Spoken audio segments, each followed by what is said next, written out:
Well, that was something, wasn't it? That was a basketball game, if you want to call it that. A rough night for the Blazers. More like it as they go into Memphis and fall to the Grizzlies 123 to 98. This is the fifth quarter. I'm your host, Chris Burkhardt. You can go follow me on social media at Chris J. Burkhardt. Joined today by Brenden Slaughter. And as he said to me at one point, well, at least the wing stop was good because that's what we had for lunch because the game itself was not. A little bit of a repeat of what happened last time these two faced each other when the Blazers got ran out of their own building in a 134-89 victory for Memphis that night. Now, on that night, they did not have Ja Morant. They did not have Desmond Maid. They did not have Marcus Smart. They had their full complement today with Ja Morant coming back. And, yeah, he's he's one of the best guards in the league for a reason. 22 points, 11 assists. I'm pretty sure there was no boring assist. Every single assist was flashy. Like it got the job done, and it behind the back, no look, and what have you. The Blazers couldn't stop them. It was a rough night there. And then, of course, the Blazers, man, they couldn't get the three ball to fall once again. They were 8 of 46 in this one. You got to go back to that last game against Memphis where they were 4 of 42, which is a .095. Yikes. Now, you put those two together. Quick math tells you 4 plus 8 is 12, 42 plus 46. That is 12 for 88 in 2 games against the Memphis Grizzlies. Not a good showing from beyond the arc. And yes, I know it's the new era where the three-point shot takes over, but you didn't even really need that because look at what Memphis did. I mean, Memphis beat you by 25 points. They only took 28 three-pointers, so they took about half as many as you. And yeah, if I said this last time, man, if it ain't working, get to the rim, take some mid-range shots. Those weren't working that much either, though. Denny Avdia was trying to have a good game, but he kept getting kind of stuffed at the rim as fatigue set in this one for sure. Definitely not using it as an excuse. I think a full complement of players. Maybe you stay this one a little bit closer, but it was very, very evident, especially about midway through that third quarter and beyond, that fatigue was setting in and these guys were gassed. Denny Avdia was gassed for sure. Kudos to him for putting in a decent effort all the way around when you look at what he was able to do tonight off your Blazers bench. Hey, that's what happens when you forget to turn off the Blazer feed. Oh my gosh, the look in Brendan's eyes just now, like what? Where is that coming from? He had no idea. You got to turn the Blazer feed off, or you're gonna get Rich Patterson's personal collection of awesome hits. It's as reliable as death and taxes, my Yes, friend. I knew exactly what was going on. I was like, wait a minute, still get my bearings over Hey, here. that's okay, rookie. We'll let you pass on this one. But Denny Avdia, 17 points. He had 6 assists, 8 rebounds. Again, he was trying to get something going. There was just nothing else to really lean on in this one because it was a rough night overall. You got to think. You go into this game. Scoot Henderson is not playing. Chris Murray is not playing. They're dealing with injuries. Matisse Thybulle still has yet to play this season. DeAndre Ayton didn't play in this one. Donovan Clingan was a scratch from this one. So now you're coming in with 5 guys out, limited bodies to begin with. And then Robert Williams goes out in this one with a concussion. And then Jeremy Grant has a knee injury and he doesn't return about midway through the third quarter. So that's 7 guys. I mean, that's basically half your roster at this point that isn't there to go. I mean, you want to think about how crazy this one got. Taze Moore and Justin Minaya got run in this game. Let that one sink in for just a second.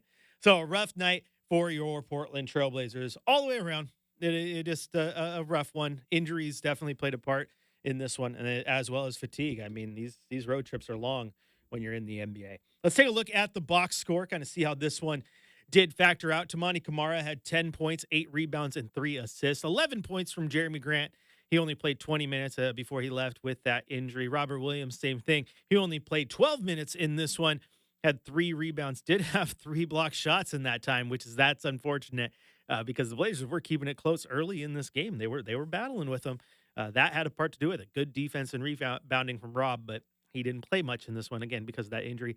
Anthony Simons, a rough night for him, 2 of 4 shooting, just 5 points which you can't go very far when you're the guy who's supposed to be your best player isn't scoring the ball. Shaden Sharp had 15 points. Denny Avdia led the team with 17. Delano Banton had 11. Jabari Walker, I thought he had a pretty good game, quite honestly. He came in, played those minutes that we're going to go to Robert Williams and the normal backup center role, ended up getting 9 points. He had 6 rebounds, some crisp passes, some good moves. I liked his readiness. I'm going to give him that. He was probably my MVP, quite honestly, kind of getting that late call and came in and looked good doing it. And then Ryan Rupert, he had 9 points as well. On the Grizzlies side of things, Jaren Jackson had 21 points, 6 rebounds, and an assist, 5 points from Jalen Wells. Brenden Clark had 11 points and 9 boards, 8 points from Desmond Bane, 22 from the returning Ja Morant. Santi Alduma had 13, also 11 points from Luke Kennard, 12 points from Jay Huff. So this is a game, again, Memphis is good. When they're churning, they are tough to beat. They are real tough to beat, and they put that one on full display tonight. The three-point shot didn't fall for the Blazers. And again, we looked at the last game, Brenden, in the pregame show. We said, hey, rebounds are a thing too here. You got to work hard on the glass. Now, granted, no Robert Williams for most of this game. No Donovan Clingan, who's been incredible off the glass, coming off a 19 rebound game against Houston. But the Blazers were out-rebounded in this one, 60-44. You lose that battle, it's rough, especially with 16 of those rebounds being on the offensive glass. Given this team second chance points, you just can't do. But they just dominated the Blazers in that aspect. They also had 35 assists to the Blazers 22.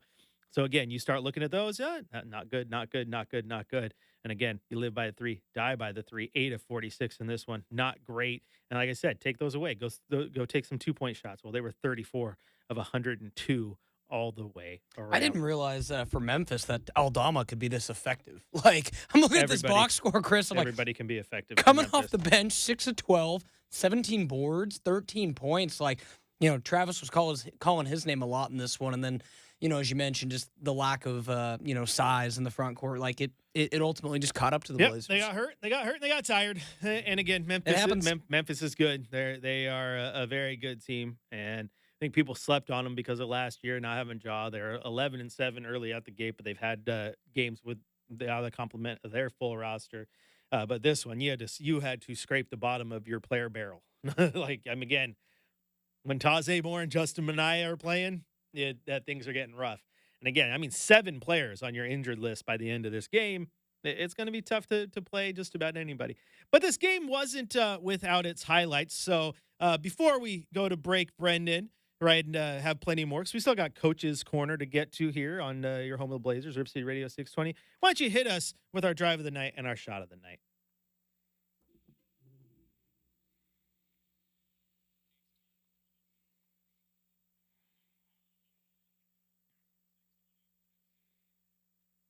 No good. Rebound, Jeremy Grant grabs it away from Clark. Finds Banton, who brings it across with some pace. The lob to Kamara, slams it home. A beautiful feed from Delano Banton to Tamani Kamara.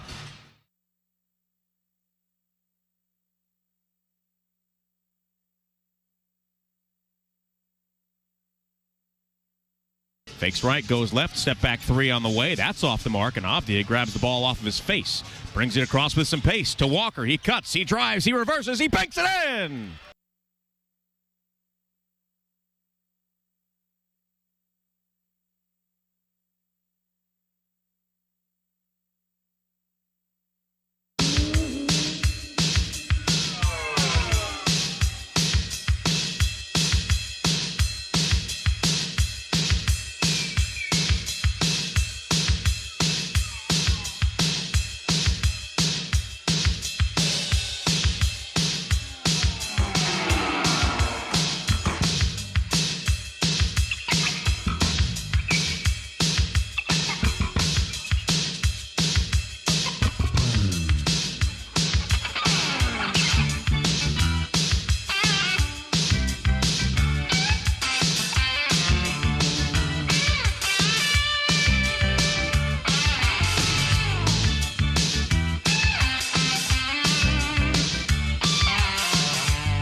Welcome back into the fifth quarter. Time now to head down to the coach's corner. Let's hear what Coach Billis had to say in a very quick post-game press conference.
He's supposed to do in that role. And it's easy to say, well, they still didn't win. Yeah, of course they didn't.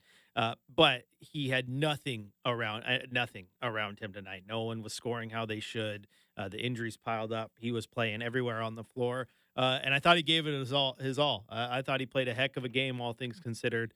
So that's one. My other MVP in this one is Jabari Walker. Again, he goes, sometimes he's not playing. And then tonight, because of the injuries to Ayton and Klingon, and then the late injury to not only Robert Williams, but Jeremy Grant too, right? Two of your bigs and your guys never, he got thrown into this and played 23 minutes of action. He had 9 points, 6 rebounds, 2 assists, only 2 fouls, and he did have a steal in this one. So I like the readiness, man. I like the readiness in that one. So those are my 2 MVPs of tonight's game. If you want to get in on the conversation with us, 503-248-0620 is that telephone number. Of course, youtube.com. Type in Rip City Radio. You can join the chats there where Daniel says, yo, back to you, Daniel. Also, how about this one, Brenden? You see the Pelicans signed Elfrid Payton, right? He hadn't played in the NBA since 2022. At one point, Chris, 2 years. What? At one point, he had maybe the best hair in the NBA. At one point. He had hair. It was so cool. He comes in tonight, having not played in almost 2 seasons and just signing a contract a day or two ago, sets the NBA season high with 21 assists. Gotta love it, man. I mean, just life is funny, right? These guys are built different. I mean, he can come in like they are the top 1% of basketball players in the world. So when we say so-and-so is playing terribly or so-and-so is bad, we mean in relation to those around them. But the fact that a guy who hasn't played for almost 2 seasons can come in and get 21 assists. It's nuts. These guys, man, they're built different. All right, let's head out to the phone lines. It wouldn't be the fifth quarter without a good old call from Victor. Victor, welcome into the fifth quarter. What you got for us today? Hi, thank you for your time. First, I want to give a shout-out to Blazers. I know the Ant Simon didn't play good. I mean, didn't play great, but to the Blazers, I have to give a shout-out. And I want to tell you something. Well, I want to ask you something, but I don't want to cut out before somebody leaves the phone. One thing I want to ask you at the end of my conversation is, Chris, we see the Blazers, sometimes they shoot the balls very, very good in some games, and in that case, they win the games when they play. They shoot very good. But in a lot of, they're not consistent. In some of the games, they shoot very bad. I want to get, because that's not very easy answer. I don't think even the coach, about that, so well, they are due on that, they are mismatch. I don't think it's a mismatch. It's something else. because I'm a sportsman. You're a sport guy too. You can maybe answer some of that problem, because that's the problem, bro. Even the coach said that they couldn't make a shots. If they made a shot, maybe they could, they could get even. That's my one question from you, because I know you're a coach, man. I mean, you coach basketball or high school teams. But my other thing about the Blazers, I tell you, I want to get a shout out to them, because this thing is a unique. I don't think anybody touched that. Anybody said that, and I'm going to tell you, because I have a good view of this.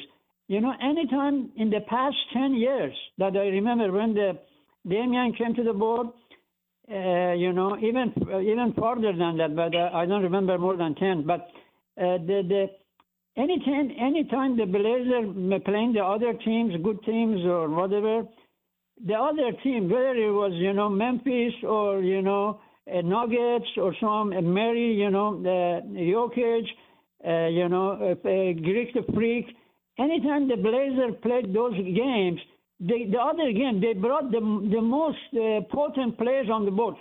2 days ago, Dan Moran on TV said, well, the John Moran, he's not going to play. Believe me, I was watching after the game 2 days ago. Dan Moran said, well, yeah, there are several players that they are absent from the Grizzlies, and John Moran is one of them. Just look at today. They came with the forceful, and not only that, the last 10 years, anytime the Blazers play any team, the other team, they bring the best player to beat the Blazer, because they are scared the hell out of the Blazer. They are scared from the Blazer.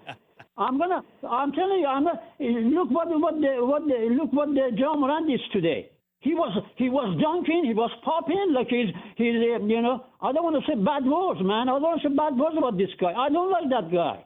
Because what you trying to prove? You want to dunk on the Anthony Simon? He dunked on the Anthony Simon. What are you going to prove, man? Who you are? They are not going to be the champion. They are not going to be the championship. They are not going to do that. But you can. If I'm telling you the lie, you can check last 10 years. Anytime.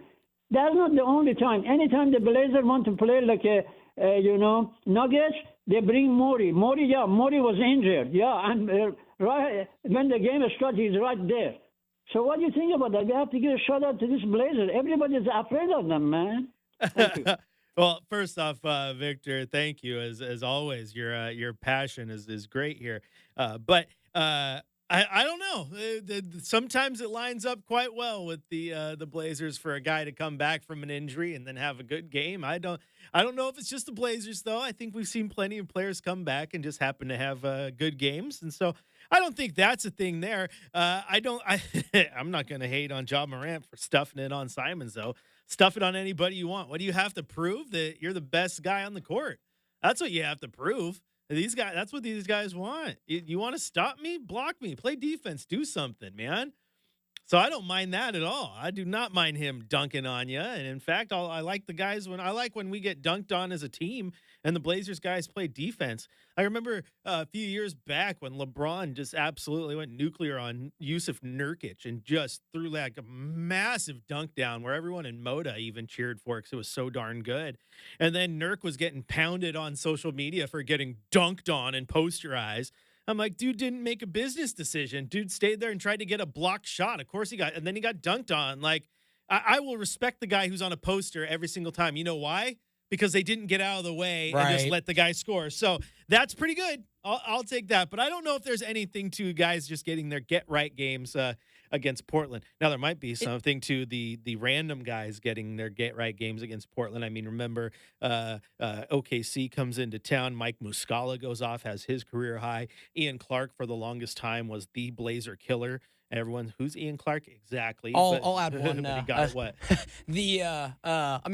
Like to your point, like I agree with you, Chris. There are some times that it does kind of seem like, oh yeah, this guy goes off to that point. But yeah, what Blazer fan doesn't forget, like this is probably 6 years, the famous Yogi Ferrell game for Dallas when Yogi Ferrell dropped 50. Like 40. Oh, 50. I think he dropped 50. So, I mean, yeah, it can happen. And to your point, Chris, you know the thing about that LeBron poster on Nurk that makes it a little better in hindsight. Huh. Blazers won that game. Hey, So hey, there you go, Look right? at you. You got a memory on you. I don't remember that far. I think in increments. So, okay, now, Victor, I got a question for you. You always have Yeah. questions for me. I have a question for you. And this comes courtesy of Han in King City on the YouTube channel. He wants to know, do you think Ant should still be starting? Because Ant has not played very good this year. I know he's your guy, but what's up? Because he hasn't played. And then I'll answer your next question, because I know you asked about shooting. I'll answer that too. But I want to get your thoughts on Ant and his rough season. You think he should still be the starter? Well, this is a more dispute because you and me, we're going to dispute on that. I think that, believe me, well, thank you for your time. But what I'm saying is, to my opinion, because I played sport for a long, long time. I just quit like 15 years ago. I was 55 and I'm still playing on the field. But what I'm saying is, the Ant. What happened if you look at the Ant, when he started, with the Damian, stuff like that. At that time, he was great. He come in, you have all the videos, maybe even I can see it on YouTube. But at that time, anytime he came off the bench, you remember, he scored 3 in a row, 3 threes, 2 threes, 3 threes.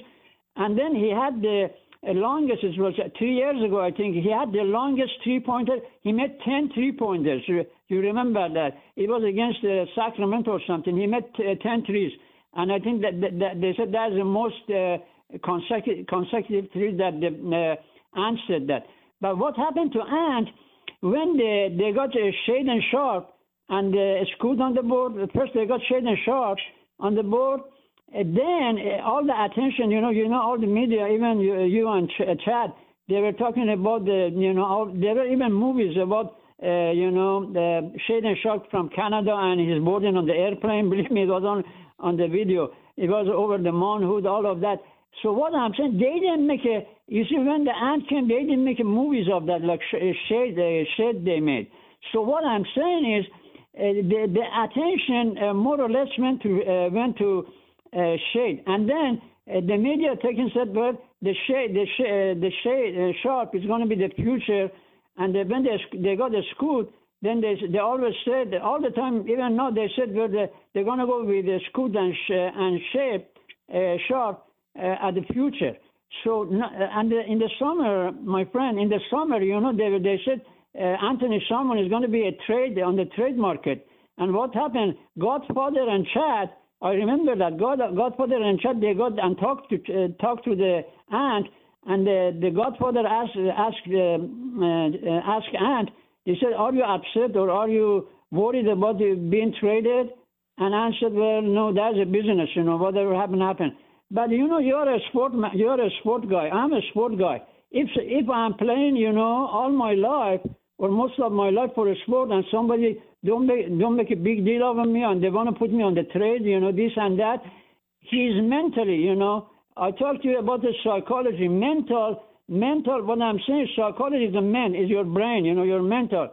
In this century, especially in the United States, people are mentally very, very sensitive. They are very high class. They are not like Turkey. Turkey, maybe they don't have brain. I am one of the smart guys. But what I'm saying is, in America, people are smart. You have to realize they are very psychologically or mentally, whatever word we're going to use. They are mentally sensitive. You cannot harass Americans. You cannot put them down. You see what I'm saying? You cannot downgrade them. If you downgrade the American player, he's going to go to Thailand, or he's going to end up in going, Shabazz Napier. You remember Shabazz Napier? Yes. Hey, here, hold on. So here's the deal. First off, thank you, but we're Shabazz Napier. We're not going down the Shabazz is the man rabbit hole, okay, Victor? Shabazz is the man. Yes, Shabazz is the man. How you could forget Shabazz Napier? He was great. Dude, I loved him. He was low-key awesome. But, yeah, I don't know if you answered my question, Victor. So, thanks.